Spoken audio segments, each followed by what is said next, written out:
लहंगा उठाओ। Recording by Bhojpuri लहंगा उठाओ। DJ Sumit Satish रईमा। आधार card दिखाओ खुशी के लहंगा उठाओ। और कोई नहीं रोकेगा सीधा अंदर घुस जाओ। आधार कार्ड दिखाओ खुशी के लहंगा उठाओ।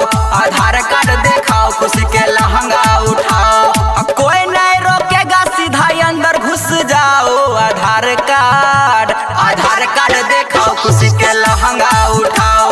आधार कार्ड दिखाओ खुशी के लहंगा उठाओ। आधार कार्ड दिखाओ खुशी के लहंगा उठाओ। लहंगा उठाओ।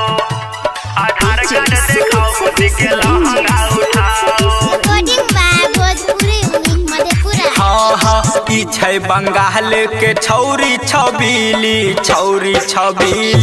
ई छै बंगाल के छौरी छबीली। अखिया शराबी छै होठवा रसीली। नमरी के छोरा हजार लुटाओ।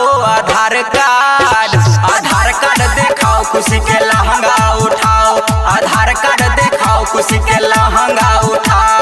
आधार कार्ड दिखाओ खुशी के लहंगा उठाओ। लहंगा उठाओ। आधार कार्ड दिखाओ खुशी के लहंगा उठाओ। Recording by Bhojpuri Madhepura. हाँ राइटर रंगीला राहुल बन जैते लवर। राइटर रंगीला राहुल बन जैते लवर। दुर्गेश बिहारी सबको देगा रे ऑफर। बरजेश यादव बिन डीजे बजाओ। आधार कार्ड दिखाओ खुशी के लहंगा उठाओ। आधार कार्ड दिखाओ खुशी के लहंगा उठाओ। कोई नहीं रोकेगा सीधा अंदर घुस जाओ। आधार कार्ड दिखाओ खुशी के लहंगा उठाओ। आधार कार्ड दिखाओ खुशी के लहंगा उठाओ। आधार कार्ड दिखाओ खुशी को डंडा घुसाओ।